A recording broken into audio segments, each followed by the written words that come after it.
தமிழ்நாட்டில் கூட்டணி தொகுதி பங்கீடுகளை பிரிக்கிறதுல பார்த்தீங்கன்னா திமுக கூட்டணியில் எல்லாரும் அணுகிறது பார்த்தீங்கன்னா திமுக தலைமைக்கிட்ட தான் காங்கிரஸ் கட்சி டெல்லியிலேருந்தே குழுவை அனுப்பி அணுகிறாங்க. அதே மாதிரி தமிழ்நாட்டு திமுக கூட்டணி இருக்கக்கூடிய கட்சிகளும் திமுக தலைமையை அணுகி தான் கூட்டணி பேச்சுவார்த்தைகள் தொகுதி பங்கீடுகள்லாம் நடந்துக்கிட்டு இருக்குது. ஆனால் இபிஎஸ் அவர்கள் ஏன் அதிமுக தான் கூட்டணிக்கு தலைமை தாங்குதுன்னா, இவர்கள் அதிமுக தரப்பில் தான் எல்லாரையும் வச்சு இங்கே வச்சு பேசணும். ஆனால் இபிஎஸ் அவர்கள் ஏன் டெல்லிக்கு போய் அமித்ஷாவை கிட்டத்தட்ட 3வது முறையாக கடந்த 4 மாதங்களுக்குள்ளாக சென்று பார்வையிடுகிறார்.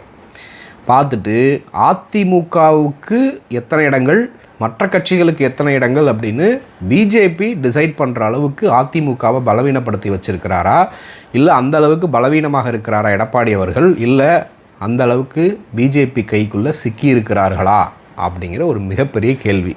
முதல்வர் ஸ்டாலின் அவர்களும் அதை குறிப்பிட்டு ட்வீட் பண்ணியிருக்கிறாங்க. பாஜக அதிமுகவையே இப்படி அடிமை மாதிரி நடத்தி கட்டி ஆள்றாங்கன்னா, ஒருவேளை ஆட்சி அதிமுகவுக்குள்ளே போச்சுன்னா ஒரிஜினலாக ஆட்சி பண்ணுறது என்னவோ பிஜேபியாக தான் இருக்கும் அப்படின்னு சொல்கிறாங்க. அது மட்டும் இல்லாமல் எங்களுக்கு இத்தனை இடங்களை கொடுத்துருங்க, நீங்கள் இத்தனை இடத்துல போட்டி போட்டுருங்க, கூட்டணி கட்சிகள் சின்ன சின்ன கட்சிகளுக்கெல்லாம் நாங்கள் கொடுத்துட்றோம், அதில் பெரும்பான்மையான கட்சிகள் தாமரை சின்னத்தில் தான் போட்டியிடணும் அப்படின்னு பாஜக அவர்களை நிர்பந்திக்கிறதாக செய்திகள் வருது.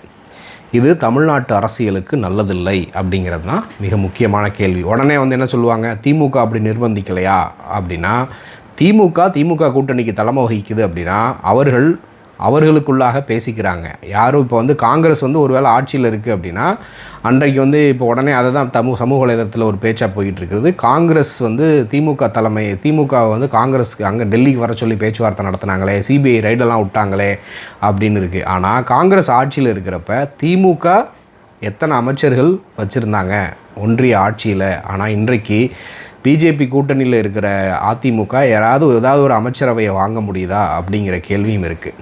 தமிழ்நாட்டுக்கு சாதகமாக அதிமுக இருக்கா, இல்லை சொந்த நலனுக்காக பாஜகவோட கூட்டணியில் இருக்காங்களா அப்படிங்கிற கேள்வி தான். இப்போ பாஜக பெரும்பாலும் திமுகவுக்கு எதிர்த்து அரசியல் செய்கிற மாதிரி தெரியல. அவங்க ஒட்டுமொத்த தமிழ்நாட்டுக்கே எதிர்த்து அரசியல் செய்கிறதுனால தான் தமிழ்நாட்டு மக்கள் இன்றைக்கு பிஜேபி எதிர்க்கக்கூடிய திமுக பக்கம் நிற்கிறாங்க அப்படிங்கிறத பார்க்குறோம். ஸோ இதை குறித்து நீங்கள் என்ன நினைக்கிறீங்கன்றதை மறக்காமல் கமெண்ட்டில் சொல்லுங்கள்.